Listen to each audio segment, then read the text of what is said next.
안녕하세요. 저는 곁에 든든한 가족이 잔뜩 있는 40대 여자입니다. 좋은 가족을 만나는 건 천운이 따라야 하는 일이라더군요. 그런 천운을 잘 만난 전 세상에 아주 감사해하며 살고 있어요. 하지만 그런 제게 딱 하나 배우자 운은 엉망이었답니다. 남편은 분명 처음 저와 결혼했을 때만 해도 참 착하고 좋은 사람이었는데 어느 순간부터 변해가더군요. 그리곤 결국 제게 엄청난 실망과 상처를 안겨주었고요. 이곳엔 이혼의 아픔에 대해 털어놓는 분들이 많으시던데 저도 그분들처럼 후련하게 그때 이야기를 해보고 싶네요. 지금은 서울의 구청 공무원으로 일하고 있지만 전 원래 지방광역시에서 나고 자랐습니다. 아빤 영업일을 하셨고 엄만 닭백숙 가게라며 저와 두 오빠를 키워주셨죠. 평생 성실하게 일하셨던 두 분 덕에 저희 삼남매는 대학을 졸업하고 각자 서울에서 터도 잡을 수 있었어요. 아빤 제가 25살 때 그만 대장암 3기 판정을 받으셨어요. 아빤 평생 영업일로 인한 스트레스가 심하셨는데 그게 아마 그런 큰 병의 원인이 된 게 아닐까 싶더라고요. 그때가 제가 막 공무원 시험에 합격했던 해였죠. 아빤 서울의 유명한 병원에서 수술받고 6개월간의 항암도 받으셨는데 그렇게 아빠가 서서히 건강을 회복해가는 동안 부모님은 평생 살아온 집을 떠나 경상도 지방의 산 중턱으로 이사를 하셨어요. 건강엔 공기 좋은 곳에서 쉬는 게 최고야. 네 아빠 암이 제발이라도 돼봐라. 아휴, 난 못 산다, 못 살아. 이참에 나도 공기 좋고 물 좋은 곳에서 아주 여유롭게 살고 싶구나. 엄만 아빠의 건강을 위해 공기 좋은 곳으로의 이사를 결심하신 겁니다. 부모님은 그렇게 산으로 이사한 뒤 산장을 운영하기 시작하셨어요. 엄만 닭백숙을 팔던 실력을 살려 산장에서 백숙이나 닭도리탕, 산채 비빔밥 등을 파셨고 아빠도 엄마의 가게 운영을 도우며 유양하셨죠. 산 생활이 힘드시지는 않을까 걱정했지만 오히려 두 분은 도시에 살 때보다 훨씬 편하고 행복해 보이시더군요. 집이랑 가게가 거의 붙어 있으니까 뭐 출퇴근 시간이랄 것도 없고 공기도 너무 좋아서 머리까지 맑아지는 기분이야. 이렇게 좋을 줄 알았으면 진작 이사 올 걸 그랬어. 너무 다행이라고 생각했습니다. 이후 아빤 엄마의 지극정성과 속세를 떠나 장 걱정이 사라지셔서인지 건강이 술술 회복되셨어요. 몇 년 뒤엔 완치 판정도 받으실 수 있었고요. 아빠가 완치 판정을 기다리는 동안 큰오빠, 작은오빠는 모두 결혼했습니다. 무슨 복인지 두 새언니 모두 정말 착하고 좋은 사람이었어요. 새언니들은 같은 서울에 살던 절 잘 챙겨주었고 전 그런 새언니들과 친자매처럼 친하게 지냈어요. 점점 다들 사는 게 바빠지고 새언니들은 애도 키워야 했기에 자주 만나지 못했지만 그래도 만나면 처음부터 가족이었던 것처럼 편하더라고요. 아빠가 완치 판정을 받은 지 3년 뒤 작은 새언니가 제게 소개팅을 주선해줬습니다. 새언니의 고향 친구라는데 사람이 정말 착하고 괜찮다고 하더라고요. 동창 모임할 때마다 꾸준히 봐온 친구인데 제가 어릴 때 걔네 부모님도 몇 번 뵀었거든요. 친구들하고 걔네 집 놀러 가서요. 부모님도 정말 좋은 분들이고 정호 걔 자체가 되게 착했어요. 성실하고 능력도 좋아요. 지금 서울에서 보험사 영업팀장으로 일하고 있는데 부지점장 다는 것도 멀지 않은 것 같다고 하더라고요. 작은 새언니는 제주도 사람이었습니다. 새언니는 제주도에서 초등학교를 함께 나온 동창 친구를 제게 소개시켜주고 싶다고 하더라고요. 그렇게 나간 소개팅 자리에서 만난 사람이 바로 제 남편이었답니다. 남편은 대화도 잘 이끌어 나가고 배려도 넘치는 사람이었죠. 서로 마음이 통한 우린 얼마 뒤 연애를 시작했습니다. 남편은 연애한 지 1년 뒤 부지점장으로 승진했어요. 그리고 남편은 승진 기념 식사 자리에서 제게 청혼을 하더라고요. 내가 완벽한 사람은 아니지만 그래도 소영이 널 좋아하는 마음 하나는 누구에게도 지지 않을 자신 있어. 나 보다시피 소영이 너랑 나중에 생길 우리 아이 먹여 살릴 능력도 충분해. 그러니까 나 믿고 네 인생 나한테 맡겨줄래? 내가 정말 잘해줄게. 그렇게 우린 결혼을 약속하고 양가 인사도 드렸습니다. 우린 작은 새언니에게 고마운 마음에 따로 좋은 선물도 사드렸죠. 남편을 마음에 들어 하셨던 저희 부모님 또한 새언니에게 정말 고마워하셨어요. 그렇게 결혼한 뒤 남편 가전 연년생 아들과 딸도 하나씩 낳으며 행복하게 살았습니다. 남편은 가정에 정말 충실한 가장이었어요. 여보, 나 왔어. 어서 와. 오늘도 고생 많았어. 근데 그건 뭐야? 아, 오늘 점심에 직원들이랑 같이 카페 갔었는데 거기 도넛이 굉장히 맛있더라고. 그래서 당신 것 좀 사왔어. 애들은 아직 어려서 이런 거 먹으면 안 되니까 당신 많이 많이 먹으라고 잔뜩 사왔지. 남편은 회식이 있을 때가 아니면 거의 매일같이 퇴근하자마자 집으로 바로 달려오곤 했습니다. 물론 가끔 친구들을 만날 때도 있었지만 거의 회사와 집 밖에 모른다고 해도 과언이 아닐 정도로 가정적이었죠. 어딜 가나 저와 아이들 생각부터 해주고 무슨 기념일이면 꼭 손에 제 선물이나 꽃다발을 들고 오곤 했고요. 한편 제가 결혼한 후 작은 새언니와 남편은 절대 서로 반말을 하지 않더라고요. 고모부, 우리 아가씨한테 항상 잘해주고 있죠?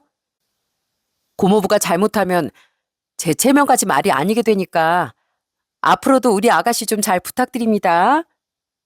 아이, 당연한 말씀을요, 아주머님. 저한텐 저희 집사람이 하늘이고 목숨인데요. 신기하네. 두 사람 평생 친구로 살았는데 서로 그렇게 존댓말이 잘 나오니?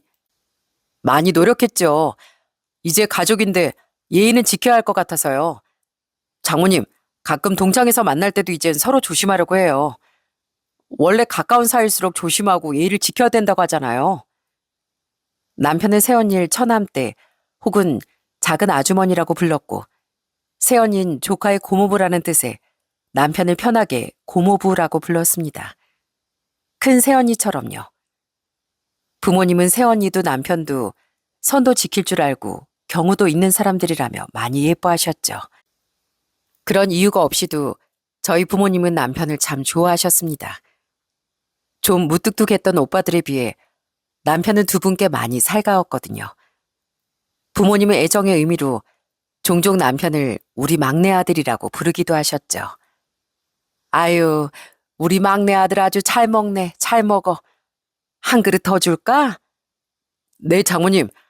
저희 집사람하고 어머니께 미안하지만 전 세상에서 장모님이 해주신 음식이 제일 맛있는 것 같아요. 저 밥이랑 닭도리탕도 한 그릇만 더 주세요. 엄마의 음식을 좋아하던 남편은 친정에만 가면 밥을 두 그릇씩 뚝딱뚝딱 비웠는데요. 그래서 엄만 남편이 갈 때마다 아주 진수성찬을 차려주셨답니다. 손맛에 자부심을 가지고 있는 엄마에게 밥을 잘 먹던 남편은 너무 예뻐 보였던 거죠. 아빤 기분이 좋아 보이는 엄마를 보며 덩달아 껄껄 웃곤 하셨고요. 그렇게 남편이 친정 식구들과 잘 지냈듯 저 또한 시부모님과의 사이가 참 좋았습니다. 시부모님은 제주도에서 편의점을 운영하셨는데 정말 성실한 분들이었어요. 두 분은 과거 힘들게 사셨던 기억 때문에 인건비를 조금이라도 아끼려 휴일도 없이 편의점을 지키셨는데요. 전 그런 두 분을 위해 시댁에 갈 때면 일부러 휴가를 내서라도 일정을 길게 잡을 때가 많았습니다. 제가 대신 편의점을 봐드리며 두 분을 쉬게 해드리고 싶었거든요. 어머님, 아버님, 저 육아 탈출하고 싶어서 맨날 여기 올라만 기다리잖아요. 오늘도 저희 애들 좀 잘 부탁드려요. 대신 제가 두 분 편의점 봐드릴게요. 매번 죄송하지만 부탁 좀 드릴게요. 전 남편 없이도 시간 내어 시댁에 가 애들을 두 분께 맡긴 뒤 편의점을 봐드리러 나갔습니다. 말이야 육아 탈출이라고 하긴 했지만 실은 돌아가며 쉼없이 외롭게 편의점을 지켜야 했던 시부모님이 안쓰러 손주들 재롱 보며 쉬게 해드리고 싶었던 거예요. 남편과 함께 갈 때면 남편이 두 분 편의점을 봐드리는 동안 전 두 분을 모시고 아이들과 함께 바람을 쐬러 다녀오기도 했고요. 나중에 두 분이 마음을 내려놓고 아르바이트생을 더 고용하며 편의점을 대신 봐드릴 일이 거의 없어지긴 했지만 그때 그 일을 시부모님은 두고두고 고마워하시더라고요. 우리 세상은 항상 편의점이랑 집뿐이었는데 애미 니 덕에 손주들이랑 시간도 많이 보내고 쉬기도 아주 잘 쉬었다. 네가 우리한테 손주들 떠넘기는 거라고 했지만 우리가 네 마음을 왜 몰랐겠니. 그런 너한테 우리가 얼마나 고마웠는지 몰라. 두 분은 이렇게 제 마음을 알아주셨던 겁니다. 또 전 직장 생활을 하며 수원에 혼자 살던 시누이도 잘 챙겨줬어요. 시누인 저보다 4살이나 어렸는데 새언니들이 절 챙겨줬던 것처럼 저도 시누이에게 좋은 언니가 되어주고 싶었거든요. 아휴, 아가씨, 어머님 아버님 닮아서 알뜰한 건 좋지만 가끔은 아가씨 자신한테 돈도 쓰면서 살아요. 맨날 집에 와서 볼 때마다 라면에 통조림에 냉장고 텅텅 비어 있잖아요. 배만 안 고프면 되죠 뭐. 혼자 사니까 챙겨 먹는 것도 귀찮고요. 아유, 그렇게 살다간 훅 가는 거 순식간이에요. 자, 이건 야채 달걀말이고 이건 진미채볶음, 또 이건 콩자반이고 이건 불고기 재워놓은 거예요. 이건 냉동해 둘 테니까 한 번씩 해동해서 먹고 여기 이 나물 반찬은 최대한 빨리 먹고요. 귀찮다고 안 먹지 말고 다 먹어야 돼요. 시누인 시부모님을 닮아 짠순이였는데요. 내향적이라 집순이까지 해서 밖에 나가 마시는 걸 잘 사 먹지도 않고 그냥 집에서 식사도 대충 때우는 편이었어요. 식비에 돈을 많이 쓰면 남는 게 없다면서요. 그런 시누이가 안쓰러워 전 반찬도 많이 해다 주고 가끔 시누이를 데리고 외식을 시켜주기도 했어요. 시누인 비록 짠순이일지라도 도리는 아는 사람이었기에 제게 고맙다며 나름대로 답례라고 싶어 했었죠. 그런 사람이었기에 저도 더더욱 호의를 베풀고 싶었던 거예요. 이렇게 며느리 역할을 잘하려 노력했기에 시부모님은 제가 시댁에 갈 때마다 버선발로 나와 반겨주셨습니다. 그렇게 행복 속에 살다 결혼한 지 6년 뒤 저희 집엔 경사가 생겼어요. 남편이 예상보다 일찍 지점장을 달았던 거죠. 동료 직원들의 신뢰도 두터웠고 성과도 잘 냈기에 빠른 승진을 할 수 있었다고 하더라고요. 축하해 우리 사위. 지점장이나 되는 사람이 아무거나 입고 다니면 쓰겠어? 이 장인이 제대로 된 정장 좀 맞춰주겠네. 친정 부모님은 축하 선물로 남편에게 무려 200만 원이 넘는 맞춤 정장을 2벌이나 뽑아주셨어요. 질 좋은 수제 구두 2켤레도 함께요. 오빠들도 축하 기념 식사를 거하게 사주었고요. 그리고 그 당시 우린 더 넓고 좋은 아파트로 이사도 했습니다. 당신 승진하고 이사도 하고 완전 격경사다, 그지? 그러게, 앞으로도 쭉 이렇게 좋은 날만 가득했으면 좋겠다. 아, 맞다 여보. 혹시 이번에 우리 회사 직원들 불러서 집들이 한번 하면 안 될까? 내가 지점장 된 건 직원들 덕도 큰데 답례로 식사 대접이라도 하고 싶어서 겸사겸사 집들이도 하면 좋을 것 같고. 그래? 아, 알겠어. 내가 그럼 신경 써서 준비할게. 그때 우린 양가 가족뿐 아니라 남편의 회사 직원들도 초대해 집들이를 했습니다. 남편이 지점장이 된 데는 직원들의 응원과 신뢰도 한몫한 걸 알았기에 전 직원들을 정성을 다해 대접을 했어요. 좋은 술도 많이 사서 말이죠. 앞으로도 저희 남편 잘 부탁드려요. 많이 드세요.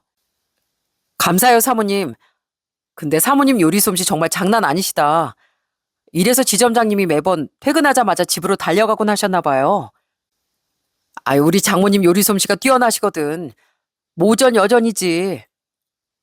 전 직원들에게 남편을 부탁하고 남편은 직원들에게 제 칭찬을 해주며 참 화기애애한 시간을 보냈습니다. 그렇게 그때까지만 해도 여전히 저희 집엔 행복이 가득했어요. 그런데 남편은 지점장이 되고 얼마 안 되어서부터 조금씩 변하기 시작하더군요.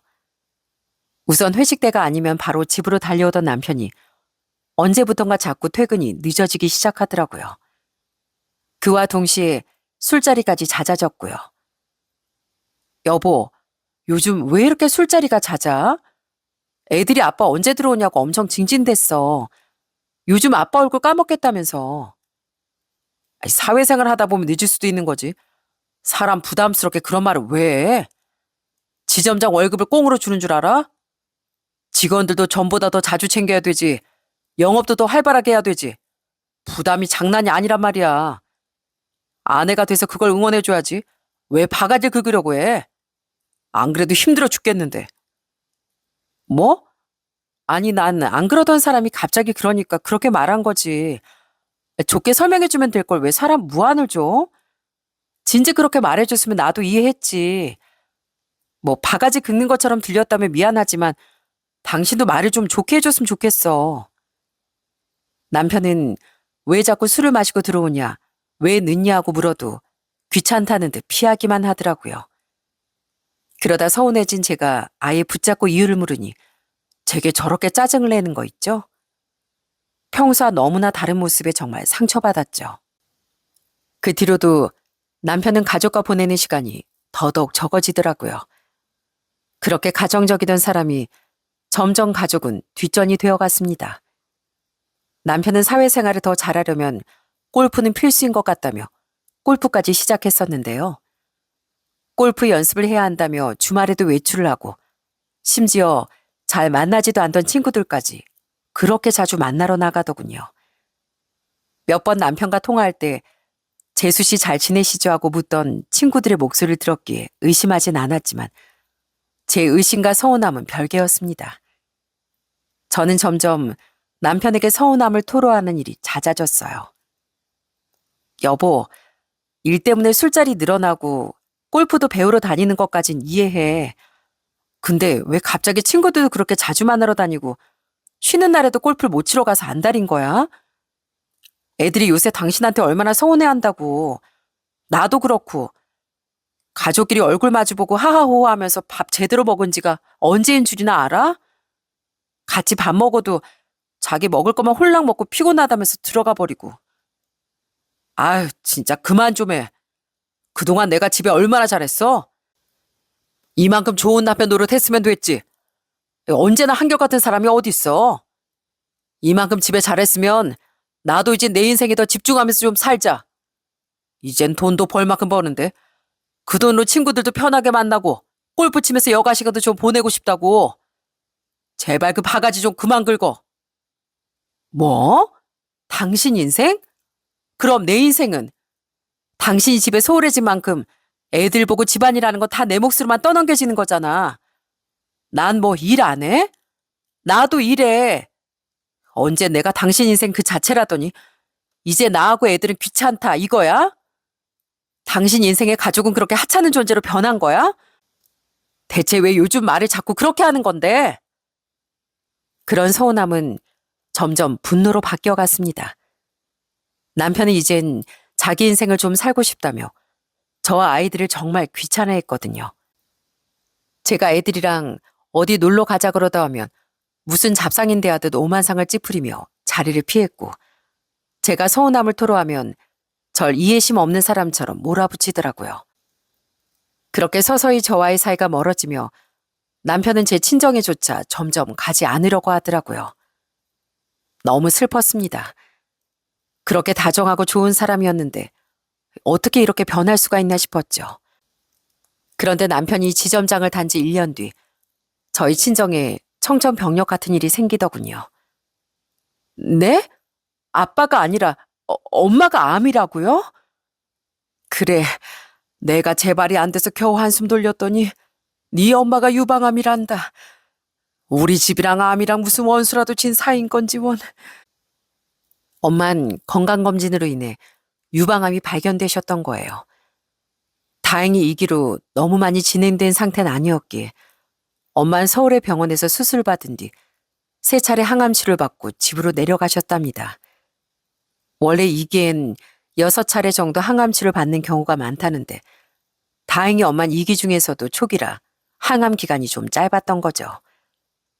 수술한 뒤 엄마가 통원으로 항암 치료를 받으시는 동안 전 잠시라도 엄마를 집으로 모시고 싶었어요. 그런데 남편이 극구 반대를 하더라고요.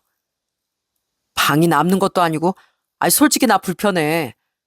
장모님 오시면 장인어른도 자연스레 같이 오실 건데, 두 분이 집에 계시면 내가 편히 쉴 수 있겠어?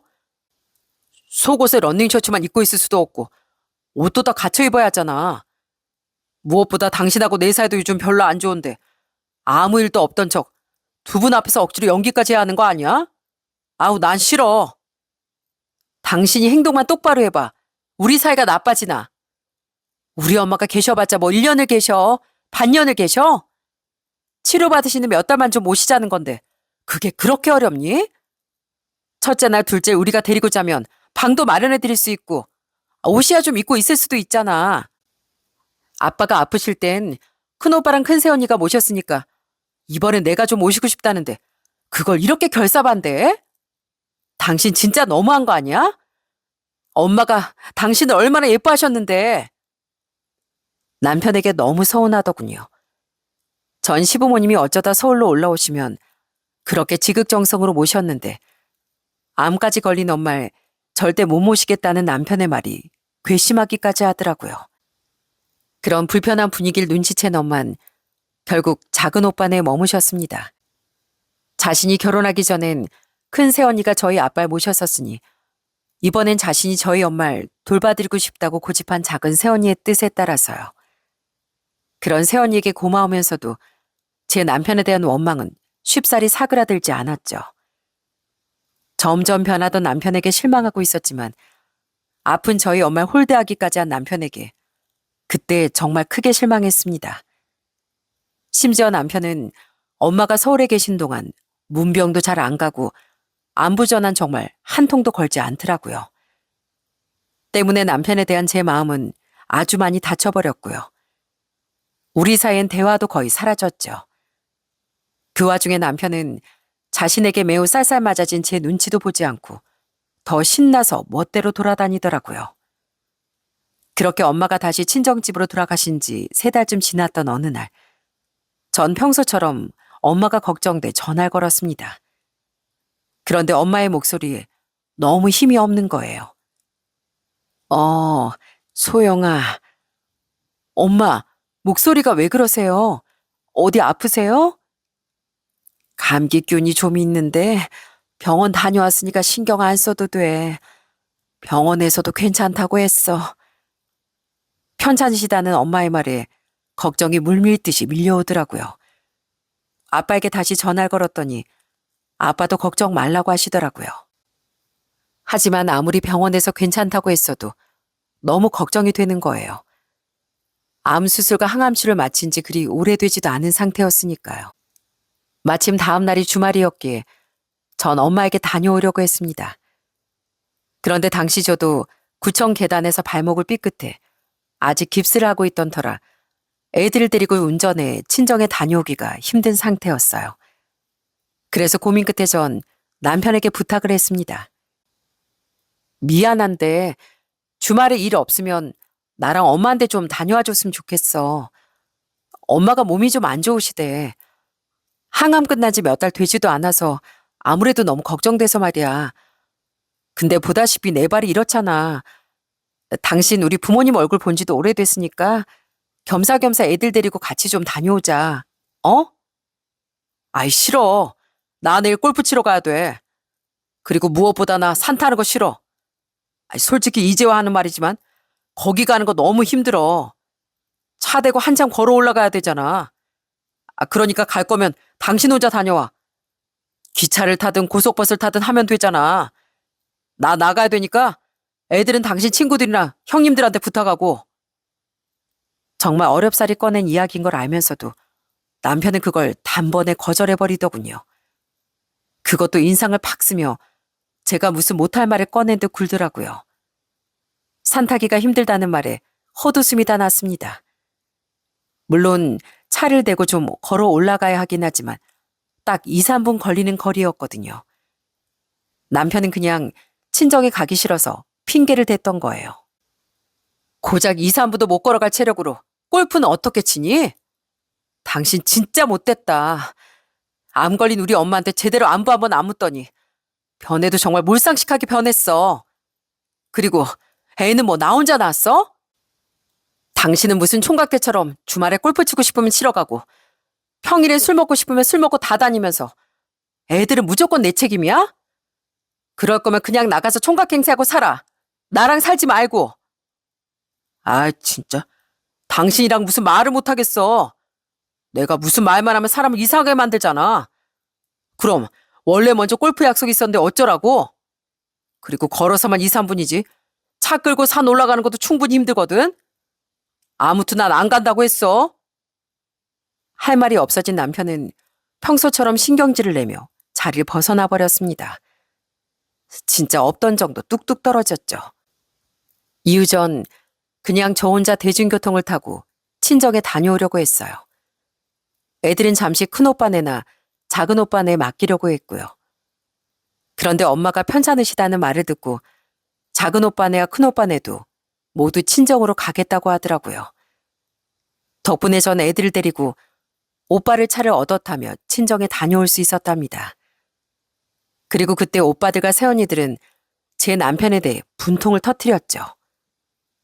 매제 진짜 사람 그렇게 안 봤는데 감투 좀 썼다고 우리 집이 우습게 보이기라도 했다는 거야, 뭐야? 아니면 원래 그런 사람인데 이제 본색이 드러난 거야?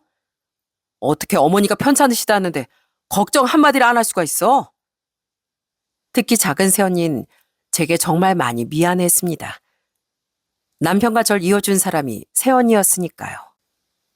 안 그래도 요즘 어머님 아버님 뵈러도 안 오고 아가씨가 너무 힘들어 보이길래 제가 전화 한번 했었어요. 가족이자 친구로서 따끔하게 한 소리 해주고 싶어서요. 그러니까 글쎄 남일에 신경 끄라고 쏘아붙이더라고요. 걔 진짜 왜 그렇게 변했나 몰라요. 정말 미안해요, 아가씨. 그렇게 변할 사람인 줄 알았으면 소개시켜주지 않는 건데. 하지만 새언니도 남편이 그렇게 변할지 어떻게 알았겠습니까? 전 절대 미안해할 일이 아니라며 새언니를 말렸죠. 그 뒤 전 남편과 본격적으로 이혼 생각을 하기 시작했어요. 그런데 그로부터 2주 정도 지났던 어느 날, 전 중학교 동창 친구에게서 충격적인 전화를 받았습니다. 예, 소영아, 나 지금 한라산 등산하고 있는데 너 혹시 이혼했니? 뭐? 그게 무슨 소리야? 아니야. 네 남편 여기 웬 여자랑 같이 올라왔던데? 다행히 내가 얼른 숨어서 내 얼굴을 못 본 것 같은데 내가 사진도 찍어놨어. 애들 아빠가 한라산에 있다고? 분명 목포에 친구 부친상이 생겨서 간다고 했는데? 아니야. 분명 네 남편 여기 있다니까. 기다려봐. 지금 내가 바로 사진 보내줄 테니까. 그땐 새해가 된 지 얼마 안 됐을 무렵이었습니다. 여러분도 아실 거예요. 많은 사람들이 새해에 소원을 빌기 위해 한라산 등반을 한다는 것을요. 그때 제 친구도 자신의 남편과 한라산에 올랐다가 제 남편을 봤던 겁니다. 한라산을 등반하다 보면 라면도 먹고 쉴 수도 있는 공간이 있는 거, 한라산 등반을 해보신 분들은 많이들 아실 거예요. 저도 남편과 연애할 때 한라산에 올라간 적이 있었기에 잘 알고 있었죠. 제 친구는 거기서 제 남편을 봤다고 하더라고요. 이상하더군요. 그날 남편은 분명 제게 목포에 사는 친구가 부친상을 당해 장례식장에 다녀온다고 했었거든요. 거리가 너무 멀고 술도 마실 거라 목포에 살던 다른 친구의 집에서 자고 온다고 했었고요. 그런 남편이 제주도의 한라산에 있다니 얼마나 기가 막혔겠습니까? 그리고 친구가 제게 보내준 사진을 본 전 뒤로 넘어갈 뻔했습니다. 기가 막혀서. 맞지, 네 남편? 나도 진짜 어이가 없었다니까. 근데 옆에 여자 혹시 네가 아는 여자야? 맞아. 내 남편 회사에서 보험 설계사로 일하는 여자야. 뭐? 그럼 네 남편 자기 회사 직원이랑 바람난 거야? 그냥 아까 계속 뒤를 밟아볼 걸. 나도 남편도 경황이 없어서 사진만 찍고 어버버 하다 보니까 네 남편이랑 그 여자가 금세 사라졌더라고. 그 몇 장의 사진 속엔 정말로 남편이 웬 여자와 다정하게 손을 잡고 있었더군요. 장례식장에 간다며 정장을 입고 나가더니 그 두꺼운 등산복은 또 언제 챙겼나 싶더라고요. 그런데 남편과 함께했던 여자의 얼굴이 어딘가 낯이 익지 않겠어요? 그 여잔 저도 아는 얼굴이었어요. 바로 집들이 때 봤던 남편 회사 직원이었죠. 그날 하도 사모님 사모님 하며 살갑게 굴기에 손지영이란 이름과 얼굴 모두를 똑똑히 기억하고 있었거든요. 남편은 보험 설계사였던 그 여자와 바람이 났었던 겁니다. 우선 고마워 민정아. 내가 나중에 다시 연락할게. 전 창피하기도 하고 충격도 심했던 탓에 우선 황급히 친구와의 전화를 끊었습니다. 그리고 넋이 나간 제 옆에서 크게 분통을 터뜨린 사람이 있었죠. 안정우 그 자식 미친 거 아니에요? 감히 집까지 바람을 피워요? 그 사람은 저희 작은 새언니였습니다. 실은 그날 새언니가 저희 집에 놀러와 있었어요. 제가 이혼을 고민하고 있다는 걸 알고 오빠에게 조카를 맡긴 뒤 혼자 고민 상담을 해주러 와 있었던 거죠. 새언니는 제 휴대폰 속 남편의 모습을 보며 부들부들 떨더라고요. 그리곤 자기만 믿으라며 갑자기 자신의 친구들에게 전화를 돌리더라고요. 너 지금 어디야? 잘 됐다. 거기 한라산 쪽에서 안 멀지? 내가 나중에 꼭 보답할 테니까 너 나 좀 도와줄 수 있어? 한라산 쪽으로 좀 가줄래? 안정호라고 내 초등학교 동창 좀 찾아내줘. 아, 너도 걔 누군지 알아? 잘 됐네. 그래도 혹시 모르니까 내가 걔 사진 바로 보내줄게. 옷도 사진하고 똑같이 입고 있어. 사정은 나중에 말해줄게. 급해서 그래. 새언니는 아직 제주도에 살고 있는 자신의 친구들에게 쫙 전화를 돌려 아직 한라산 어디엔가 있을 남편의 뒤를 밟아달라는 부탁을 했던 겁니다. 바람 증거를 제대로 잡겠다면서요. 아가씨, 기왕 이혼할 마음 먹은 거 확실하게 증거 잡아서 탈탈 털어버려요. 그래도 한라산 쪽에서 멀지 않은 곳에 있는 친구들이 좀 있다니까 분명 도와줄 수 있을 거예요. 추진력이 엄청났던 새언니의 친구들은 정말 한라산 근처에 잠복해 있다가 몇 명이 남편과 상간녀를 발견했다고 하더군요. 고맙게도 그들 중엔 제 남편과도 친구인 새언니의 초등학교 동창생들도 2명 있었죠. 그 뒤전 새언니의 친구들 덕에 남편이 그 여자와 다정하게 식사를 하는 사진, 스킨십을 하는 사진, 심지어 숙박업소에 들어가는 사진까지 모두 얻어낼 수 있었어요. 그렇게 남편의 바람 증거들을 모으고 나니 그제야 눈물이 터지더라고요. 아무리 이혼 생각까지 할 정도로 그 인간한테 실망했었다지만 바람까지 피웠을 줄은 정말 몰랐어요. 저요. 제가 이런 인간인 줄도 모르고 여태까지 살았다는 게 억울해서 자꾸 눈물이 나요. 울지 마요, 아가씨. 그딴 인간 때문에 울긴 왜 울어요. 내가 미안해요. 내가 아가씨한테 남자를 너무 잘못 소개시켜줬어요. 새언니는 그런 절 따라 흐느끼며 제게 연신 사과했습니다. 새언니는 다음 날까지 저와 함께 있어주고 싶어 했지만 전 괜찮다고 대답했어요. 대신 저희 애들을 잠시 맡아달라고 부탁했죠. 남편이 돌아오면 남편과 단둘이 결판을 보고 싶었거든요. 그리고 남편은 다음 날 오후가 되어서야 집으로 돌아왔더라고요. 하지만 전 남편이 집안에 발도 들이지 못하도록 현관앞을 딱 막고 서 있었죠. 신발 벗지 마. 그냥 거기서 나랑 대화 좀 해. 뭐? 왜 이래? 무슨 대화? 목포엔 잘 다녀왔어? 친구 집에서 잠은 편하게 잤고? 뭐야? 잘 다녀왔으니까 여기 있고 잠이야 그럭저럭 잤지. 피곤해 죽겠는데 왜 꼬장이야? 피곤하겠지. 목포가 아니라 제주도까지 가서 한라산 등반하고 왔을 테니까. 친구 아버지 장례식장이 한라산에 있었니? 이 더러운 인간아. 전 황당해하던 그놈 얼굴에 미리 프린트해뒀던 증거 사진을 확 던져버렸어요. 처음엔 상황 파악이 되지 않았던 남편은 땅에 떨어진 사진들을 주워보고 나서야 얼굴이 흑빛이 되더라고요. 남편은 더듬거리며 제게 물었어요. 당신 뭐야? 나한테 사람 붙였어? 아니, 그냥 어쩌다 알게 됐는데. 낱말은 새가 듣고 반말은 쥐가 듣는 법인데 세상에 비밀이 있을 줄 알았냐? 어? 대체 어떻게... 지금 그게 중요해?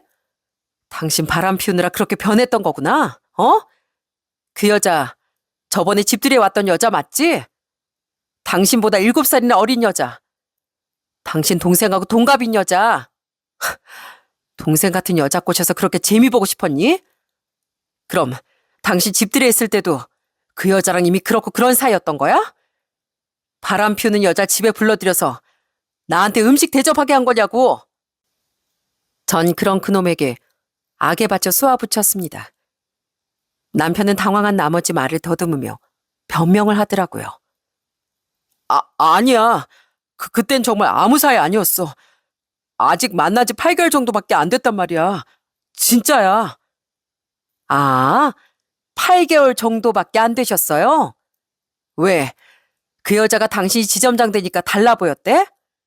아니면 지점장 되니까 세상이 다 당신 마음대로 될 것 같아서 당신이 먼저 아래 직원 꼬셨던 거야? 그 여자 가정도 있다며. 가정 있는 남녀가 더럽히기에 뭐 하는 짓이냐고. 내가 너희 둘 다 이 사회에서 아예 매장시켜버릴 거야. 남편은 술도 골프도 모두 그 여자와 함께 즐기고 다녔던 겁니다. 물론 정말 회식했을 때도 있었고 친구들을 만나거나 사회생활로 골프를 친 적도 있었겠죠. 하지만 제게 거짓말을 하고 상간녀를 만나왔다는 것 또한 사실이었던 거예요. 제가 소리를 지르며 분노하자 남편은 쩔쩔매며 싹싹 빌기 시작하더라고요. 여보, 미안해. 내가 잘못했어. 나 진심으로 그 여자 좋아한 거 아니야. 그냥 잠깐 지나가던 바람이었던 거야. 내가 정말 잘못했어. 어? 나 2번 다시는 안 그럴게. 왜? 내가 매장시켜준다니까 겁나니? 그러게 애초에 이런 짓을 하지 말았어야지. 난 괜히 내 손 아프게 당신한테 손찌검 같은 거 안 할 거야. 대신 아주 비참한 꼴 당하게 해줄 거야. 나랑 우리 애들이 지내는 집에 더러우니까 당신은 발도들이 생각하지 마. 나가. 당장 나가. 남편은 사회적으로 매장시켜버릴 거라는 제 말에 겁을 먹었던 겁니다. 하지만 전 요만큼도 마음이 약해지지 않았어요. 저는 남편을 쫓아내기 위해 나가라고 소리를 질러댔죠. 여보, 제발 나더러 대체 어딜 가라고. 아가씨네 집으로라도 가던가 그건 알아서 하고 당장 여기서 나가라고. 당장 여기로 우리 오빠들 부를까? 어디 오빠들 손에 한번 질질 끌려나가 볼래? 오빠들이 당신 보면 그냥 끌어내기만 하겠어? 안 그래도 당신 바람 피웠다는 얘기 듣고 이를 갈고 있는데 어디 여기서 바로 오빠들 불러? 어? 전 남편에게 제 오빠들을 부르겠다며 윽박질렀어요. 오빠들 손에 정말 큰일이라도 날까 무서웠는지 남편은 결국 대충 자신의 짐을 싸서 울먹이며 나갈 수밖에 없었죠. 전 그런 그놈의 뒤통수에 뒤늦게 이혼 서류마저 던져주었습니다. 하지만 전 그놈에게 경고한 대로 이혼하는 것만으로 끝내지 않았어요. 전 우선 수소문 끝에 상간녀가 사는 집을 알아냈습니다. 전 그 집을 알아내자마자 바로 그 집에 찾아갔어요. 그리고는 제게 문을 열어준 상간녀의 남편에게 제가 복사해간 모든 증거들을 건네주었죠. 이게 대체... 그 사진 속 남자가 바로 제 남편이에요. 그쪽 아내가 다니는 보험회사 지점장이요. 그날 제 남편은 장례식에 간다는 핑계로 그쪽 아내랑 한라산을 다녀왔더라고요. 둘이 만난 지 벌써 8개월이나 됐대요. 저 여자가 그쪽한테 무슨 핑계를 댔는지 모르겠지만 그쪽도 늦기 전에 위자료 다 받아내고 이혼하시는 게 애들을 위해서라도 좋을 겁니다. 여보, 저 여자 그냥 미친 사람이야. 나 이 사람, 이 남자 누군지도 몰라. 그 사진 속 여자도 나 아니야. 뒤늦게 현관으로 나왔다 절 발견한 그 여자의 표정은 거의 귀신을 본 사람 같더라고요. 그 여잔 어떻게든 상황을 모면하려 거짓말을 해댔지만 버젓이 증거 사진이 있는데 그게 통했겠습니까? 그 남자는 고맙다며 제게 인사를 꾸벅한 뒤 집 문을 닫았고 안에선 고함 소리가 들려오기 시작하더군요. 그렇게 상간이의 정체를 폭로한 전 거기서 멈추지 않았죠. 전 직장에 휴가까지 낸 뒤 직접 만든 전단지를 챙겨 그 연놈이 다니는 보험회사 앞에 찾아갔어요. 그리곤 그들의 실체가 적나라하게 담긴 전단지를 사람들에게 나눠줬어요. 제발 이거 한 번만 봐주세요. 저한테 일어난 억울한 일에 대해 읽어주세요. 과연 이런 앞뒤가 다른 사람들이 고객들의 신뢰를 얻을 수 있겠습니까? 회사를 위해서라도 이런 부도덕한 인간들은 뿌리를 뽑아야 합니다. 명예훼손으로 고소당할까봐 그들의 자세한 신상은 적지 못했지만 그들의 정체가 들통난 건 순식간이었어요. 저희 결혼식에 참석하고 집들이에도 초대했던 직원들이 절 알아봤거든요. 지점장님 사모님 아니세요? 오랜만이네요. 이것 좀 받아주시겠어요?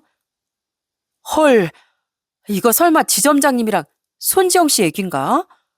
와, 지점장님 완전 깨끗한 사람인 줄 알았는데 이렇게 더럽게 노는 사람이었어?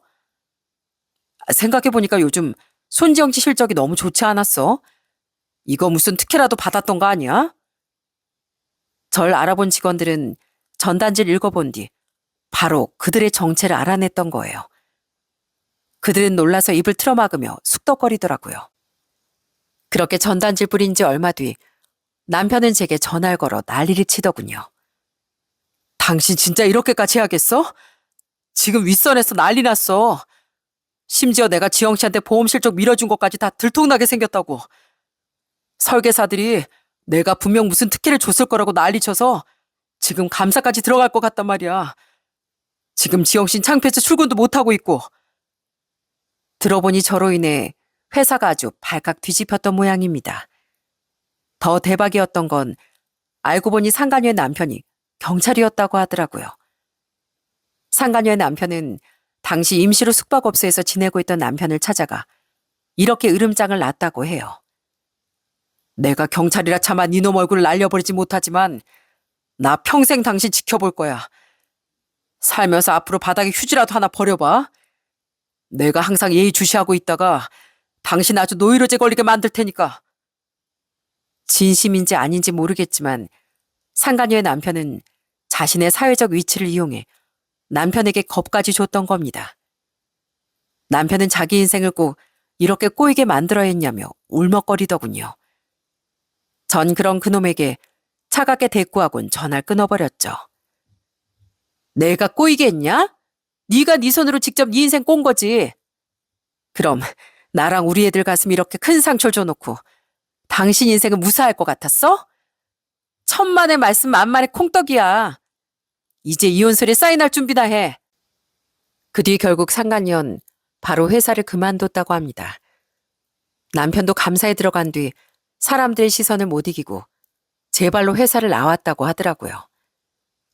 어차피 부하 직원과의 부적절한 관계에 부정특혜까지 겹쳐 중징계를 당하게 뻔했으니 자기 발로 먼저 나와버렸던 거죠. 그 이후 전 끝까지 이혼만을 막으려던 남편에게 이혼 소송을 걸었는데요. 남편 포기를 못하고 절 붙잡으려고 집으로 찾아왔더군요.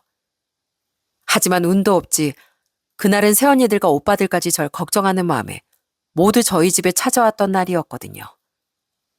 여보, 제발. 나 이미 그 여자하고도 헤어졌어. 어차피 진지하게 만난 사이도 아닌데 서로 잘못 엮였다가 이렇게 됐다고 둘이 막 욕짓거리까지 하면서 다퉜단 말이야. 여보, 나한텐 정말 당신뿐이야. 나 이제 벌도 받을 만큼 받았잖아. 그러니까 제발 용서해줘. 어? 형님들, 저 정말 반성 많이 했습니다. 감히 내 동생 눈에 눈물 나게 해놓고 이혼은 싫다고? 야, 이 벌레만도 못한 자식아. 어디 평생 혓바닥에 기름칠 못하고 살게 해줘? 덩치가 컸던 큰오빤 그놈의 멱살을 잡고 들어올리며 으름장을 놓더군요.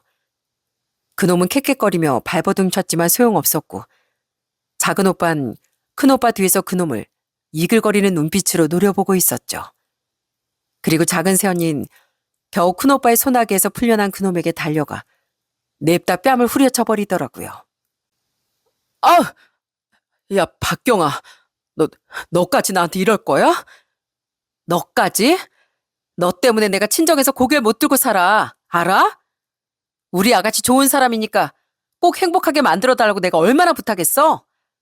근데 감히 우리 아가씨를 두고 바람을 피워? 넌 앞으로 제주도에 발도 들일 생각하지 마. 제주도에서 내 눈에 띄면 진짜 끝장날 줄 알아?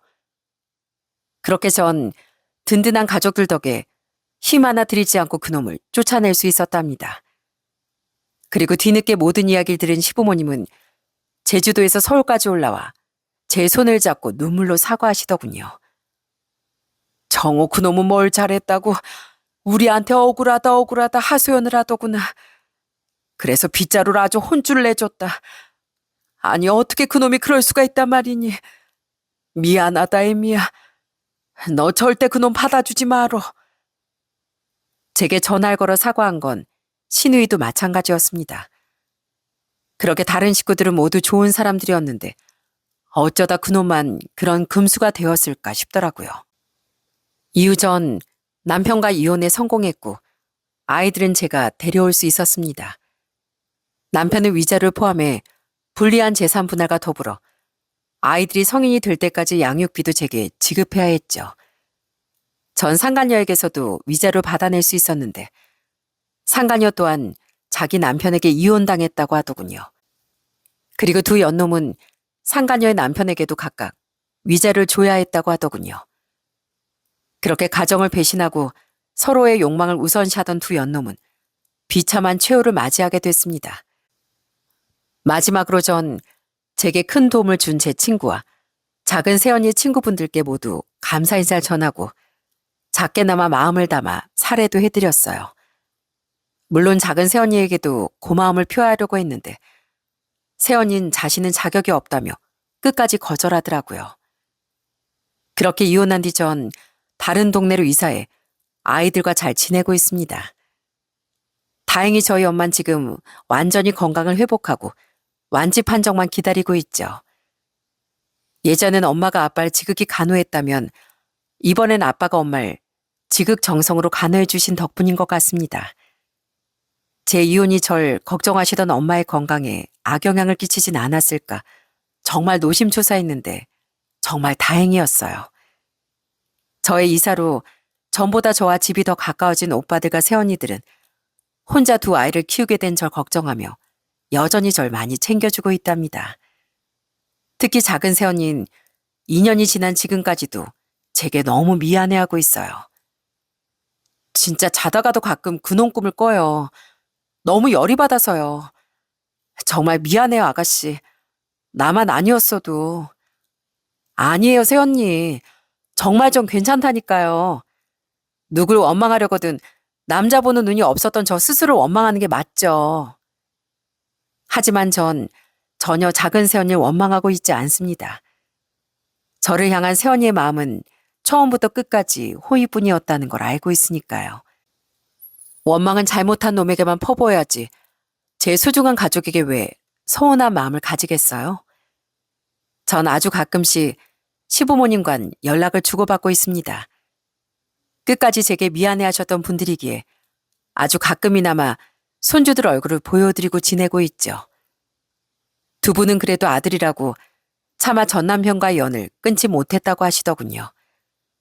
하지만 그놈을 지나가는 똥개만큼도 못한 취급을 하며 살고 있다고 하시더라고요. 신우인 아의 명절에 자신의 오빠를 봐도 그냥 무시해버린다고 합니다. 그렇게 가족들에게 천덕꾸러기가 된 전 남편은 지금은 작은 회사에서 거의 신입사원 수준의 최저임금을 받으며 일하고 있다고 들었어요. 어쨌든 애들 양육비는 잘 보내고 있으니 그 인간이 어떻게 살고 있든 말든 신경 끄고 있지만요. 당연히 전 남편은 새언니가 퍼뜨린 소문 때문에 동창 모임에도 못 나가고 고향인 제주도에서도 얼굴을 못 들고 다니고 있다고 하더라고요. 모든 건 다 자업자득이었으니 전 그런 전 남편이 하나도 불쌍하지 않았습니다. 죄를 지은 전 남편은 그렇게 초라한 삶을 살고 있어요. 반면 전 지금껏 그랬던 것처럼 앞으로도 그놈 보란 듯 아이들과 행복하게 살아갈 생각입니다. 저를 잘 챙겨주는 오빠들과 새언니들에게 최선을 다해 보답하면서요. 그리고 계속 거절 중이신 부모님을 끝까지 설득해 서울에서 모시고 살기 위해 노력하려고 해요. 이제 두 분 연세도 적지 않으신데 자식으로서 두 분을 부양하고 싶거든요. 이렇게 전 절 사랑해주는 가족들을 챙기고 아이들을 잘 키우며 계속 행복으로 나아가려고 합니다. 이 채널의 사연들을 듣다 보면 제 전 남편처럼 처음에 멀쩡하고 좋은 사람이었어도 서서히 변해간 사람들이 많은 것 같더라고요. 그런 걸 보면 한결같은 선함과 양심을 지키며 사는 것이 참 어려운 일인가 봐요. 선하지 못해도 최소한 기본적인 양심과 도리를 지키며 살아가는 건 남이 아닌 자기 자신을 위하는 일입니다. 항상 모든 일엔 업보라는 게 존재하는 법이니까요. 부디 제 사연과 같은 인과응보에 관한 사례가 많이 공유되어 세상이 한결 올바름으로 나아갔으면 하는 바람입니다. 그럼 전 여기서 이만 제 이야기를 마치겠습니다. 끝까지 함께해 주셔서 진심으로 감사드립니다.